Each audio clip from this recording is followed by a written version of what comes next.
Inmediatamente a Washington con Kevin Casas Zamora. Usted como director del programa de Estado de Derecho, de Diálogo Interamericano, señor Kevin, ¿qué opinión le merece o qué lectura hace usted de esta proposición, de esta resolución que ha aprobado la OEA en las últimas horas?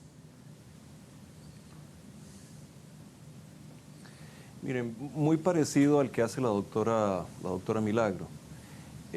A mí me parece que hay una danza diplomática muy complicada en todo esto, en la que se mezclan desde intereses nacionales hasta intereses puramente personales de parte de algunos de los actores clave en esto.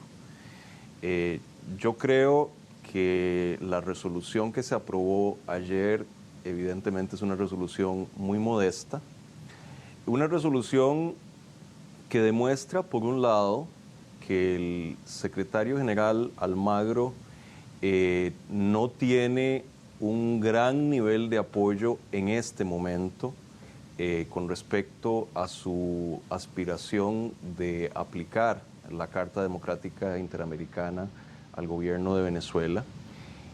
Pero por otro lado, también es significativo que el Consejo Permanente haya tenido algún tipo de pronunciamiento sobre lo que está sucediendo en Venezuela. Eso no había pasado, si la memoria no me falla, desde que la Carta Democrática Interamericana está vigente en el 2001. El tema ya está en la discusión del Consejo Permanente de la OEA y no se va a ir. Y me parece que en ese sentido es un primer paso importante. Yo no creo tampoco que el secretario general Almagro esperara que una mayoría de países estuviera dispuesta a discutir de inmediato su informe muy duro contra el gobierno de Venezuela. Así que yo creo que esto tiene que tomarse como un primer paso de un proceso que probablemente será más gradual.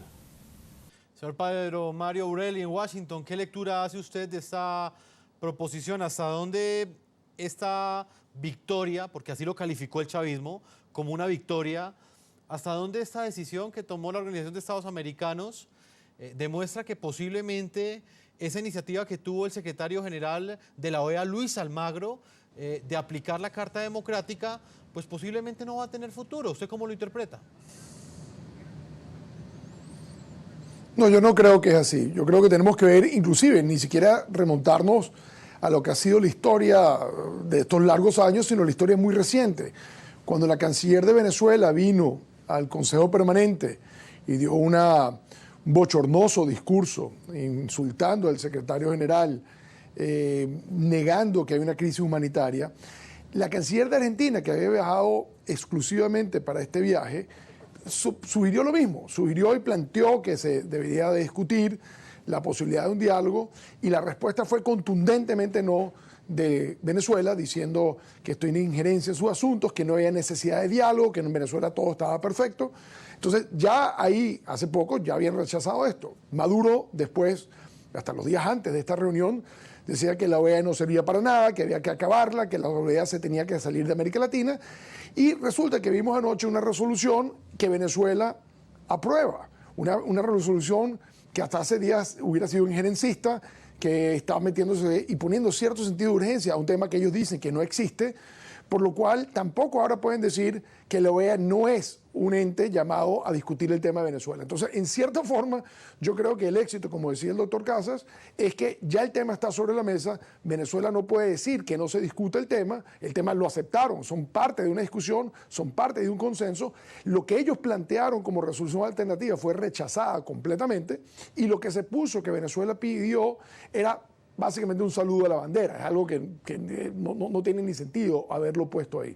Ahora, aquí hay otros intereses que están en juego que yo creo que es importante destacar. El secretario general está haciendo uso de la única atribución que tiene el secretario general en ningún documento de la OEA para actuar por su propia cuenta, y yo creo que es un precedente que los países tampoco están muy cómodos que lo haya utilizado. Pero el hecho es que lo utilizó. El informe Almagro está sobre la mesa. El informe Almagro, como decíamos unos amigos hoy, es el elefante que está en el cuarto. Nadie puede ya discutir a Venezuela sin ignorando el informe de Almagro.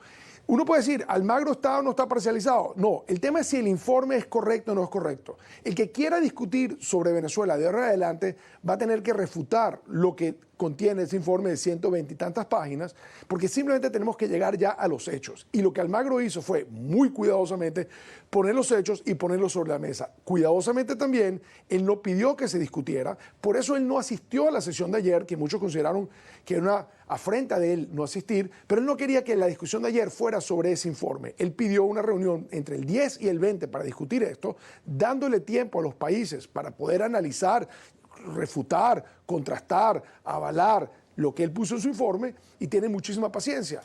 Yo creo que esta discusión va a continuar. El diálogo, por otro lado, sí, dime. Qué pena interrumpirlo. Quiero preguntarle sobre ese punto que usted está hablando, porque me parece súper importante. ¿Hasta dónde en este momento se ha demostrado que el poder de Venezuela en la OEA ha disminuido? ¿O por el contrario, cree usted que sigue siendo el mismo poder de influencia que tenía en el pasado? Recordemos, por ejemplo, el año pasado cuando Colombia intentó convocar una reunión o inclusive impulsar un pronunciamiento de la OEA frente al cierre de la frontera que en ese momento ejecutó Nicolás Maduro, la frontera entre Colombia y Venezuela. En ese momento Colombia perdió por un voto y no lo logró. Quedó demostrado el poder que tenía Venezuela en la OEA. ¿Hoy ese poder usted cree que es similar?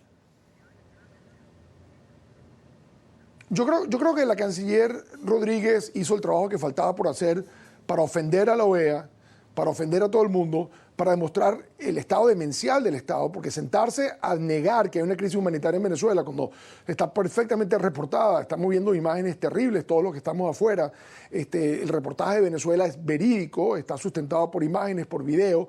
Entonces es difícil que ese testimonial de lo que está ocurriendo en Venezuela venga alguien con el descaro a decirle a los países de la OEA que eso no existe. Entonces yo lo que creo que se está cumpliendo una fase preliminar. Yo creo que los países no quieren que el secretario general les robe el protagonismo de los países. Yo creo que no va a durar, le van a dar un tiempo prudencial al diálogo. Ya el diálogo ocurrió, es decir, ya ese primer intento y la oposición ya ha puesto las condiciones, el gobierno no ha respondido y difícilmente las va a aceptar, son condiciones absolutamente lógicas, pero el gobierno no lo va a aceptar. Y yo creo que el Consejo Permanente tiene que, antes de abocarse a ver la Carta Democrática alrededor del informe de Almagro, tiene que decir, nosotros hicimos todo lo posible, porque acuérdate, está pasando de no discutir el tema de Venezuela a posiblemente tener que aplicar la Carta Democrática, por lo cual este compás de espera, del cual hablaba la doctora Betancourt, es un compás de espera que todos estaban muy conscientes, y yo creo que con las múltiples delegaciones con las que yo he hablado estos días, ellos lo que están diciendo, mira, el secretario general no se debía llevar la organización por delante, el Consejo Permanente es el que tiene las atribuciones, tenemos que darle un margen a estas conversaciones que existen y después veremos. Entonces yo creo que aquí la que está tratando de fortalecerse es la OEA, el secretario general ya puso sus cosas y ahora yo creo que el que está contra la esquina es Venezuela. Yo creo que veamos unas imágenes que nos llegan en este momento y que tienen que ver con lo que sucedió hoy, en la tarde de este jueves. Casi una veintena de trabajadores de prensa que cubrían una protesta por la escasez de comida. Quiero que rodemos esas imágenes para que ustedes las vean. Fueron objeto de agresiones y robos por parte de grupos armados motorizados. En los hechos, un equipo de NTN24, ustedes lo están viendo en esas imágenes, también fue blanco de los delincuentes o aparentes delincuentes, no sabemos si eran delincuentes o no, porque pues había mucha gente protestando y la violencia era muy fuerte en ese lugar. Les hurtaron sus pertenencias. Estos hechos ocurrieron en presencia de las autoridades, como ustedes las están viendo en este momento, autoridades que en ese momento estaban vigilando el lugar donde cientos de venezolanos, como ustedes los escuchan, clamaban por comida. Estas imágenes tienen que ver con lo que sucedió hoy en Caracas, una fuerte protesta, también una fuerte represión por parte de la Fuerza Armada venezolana, que la emprendió contra un grupo de personas que estaban protestando ante la escasez de alimentos que hay en Venezuela. Voy a integrar a esta hora precisamente a María Corina Machado, ella es coordinadora del Movimiento Político 20 y también fue diputada venezolana, hoy es exdiputada de oposición, una líder de la disidencia en el país bolivariana. También fue víctima de agresiones en las últimas horas. Exdiputada María Corina Machado, bienvenida al programa La Noche de NTN 24. Muchísimas gracias, un placer estar con ustedes esta noche. Diputada, yo quiero que comencemos hablando precisamente de lo que le estaba yo informando a nuestros televidentes hace pocos minutos. Hemos tenido información que usted ha sido víctima de una nueva agresión. ¿Qué fue exactamente lo que le sucedió, exdiputada? Bueno, esta tarde inauguramos una nueva Casa Azul de 20 Venezuela, nuestro partido, en el centro de Caracas, en Parque Central. Fueron muchísimos ciudadanos que acogieron nuestra invitación y cuando estábamos en la mitad de la actividad se presentó un grupo armado, un colectivo armado afecto al régimen con la pretensión de impedir que realizáramos nuestra actividad. La actividad tuvo lugar, no permitimos que lo impidieran, pero cuando ya nos retirábamos, muchos de ellos se abalanzaron sobre nosotros y a pesar de que la policía intentó impedir las agresiones, pues muchos de nuestros jóvenes fueron heridos y yo también tengo rasguños por todo el cuerpo, la cara y me agredieron lanzándome una maceta por la cabeza. Diputada, pero nadie hizo nada por ayudarle en Venezuela no hay autoridades, la estaban agrediendo a usted y a otras personas. ¿Nadie hizo nada por ayudarla? Bueno, yo debo decir que llegó un grupo de oficiales y de efectivos de la Policía Nacional Bolivariana y efectivamente trataron de ayudarnos, pero eran muy pocas personas y todos sabemos que aquellos que nos agreden están bajo el amparo y las instrucciones del régimen. Ellos creen que con esto pues van a callar nuestras voces, que con esto nos van a desanimar, pero ocurre precisamente lo contrario. Miren lo que ocurrió en Mérida. Agredieron a los valientes médicos del Hospital Universitario de los Andes, creyendo que con eso iban a callar sus voces, y a los pocos días estos mismos médicos iniciaron la primera huelga de hambre que realizan médicos en nuestro país y lograron atraer la atención del mundo sobre la grave situación humanitaria que está ocurriendo en el estado de Mérida y en todo el país. Así que en esto es una hora muy oscura, donde el régimen ha optado por la represión, pero los ciudadanos por avanzar.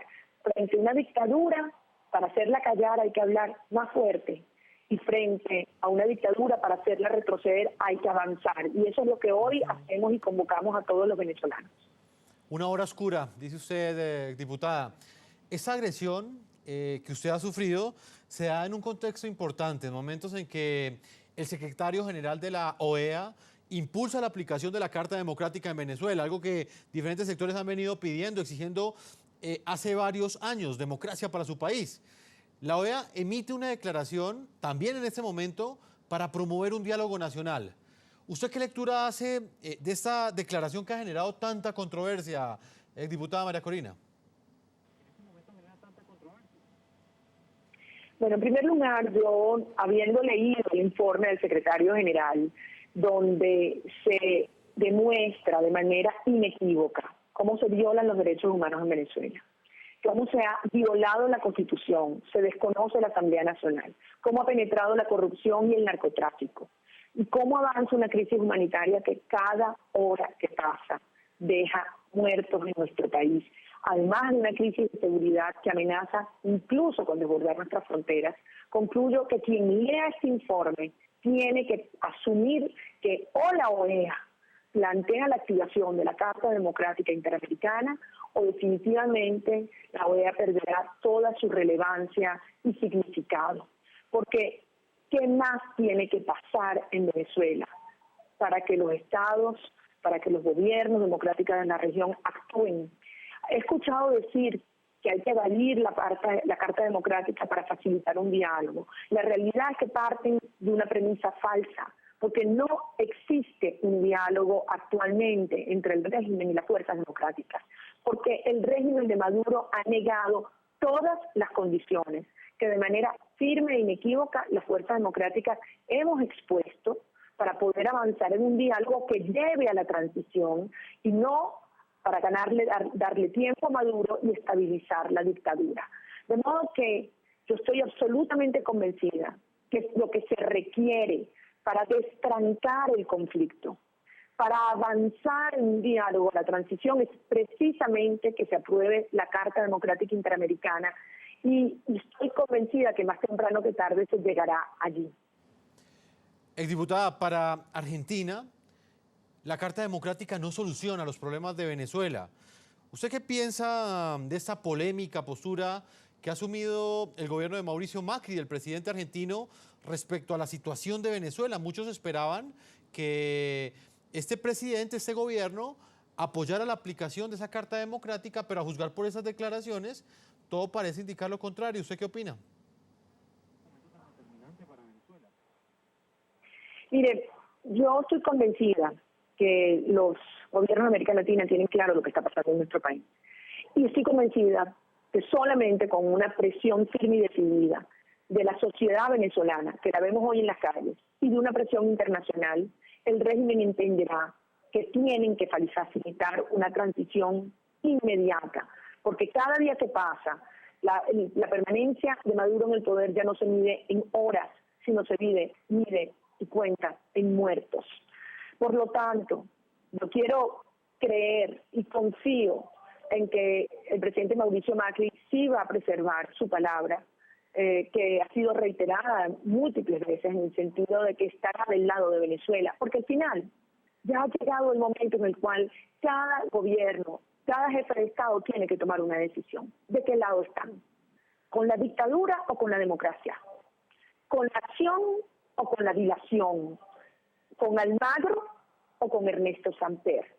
Esas son las decisiones que cada jefe de Estado tiene que adoptar, y cada día que pasa son vidas humanas. De modo que mi mensaje a los cancilleres y a los jefes de Estado es que tengan muy presente que darle tiempo a Maduro para que una vez más demuestre que no cree en el diálogo no es gratis, tiene un precio muy alto, y son venezolanos que pierden la vida. Exdiputada María Corina, yo le agradezco el tiempo que usted le ha concedido al programa La Noche, NTN 24 y a todos nuestros televidentes. El interrogante que usted plantea, o Luis Almagro o Ernesto Samper en UNASUR, es la disyuntiva en la que en ese momento están diferentes partidos, diferentes gobiernos en todo el continente, y un interrogante que usted pone sobre la mesa. Muchas gracias por habernos acompañado, diputada. Muchísimas gracias. Nosotros lo sabemos.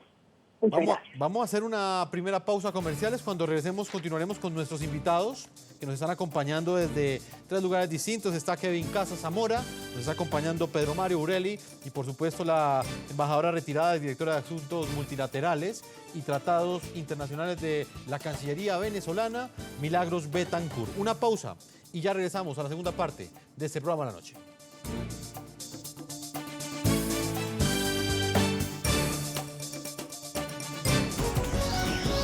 Ya regresamos con La Noche.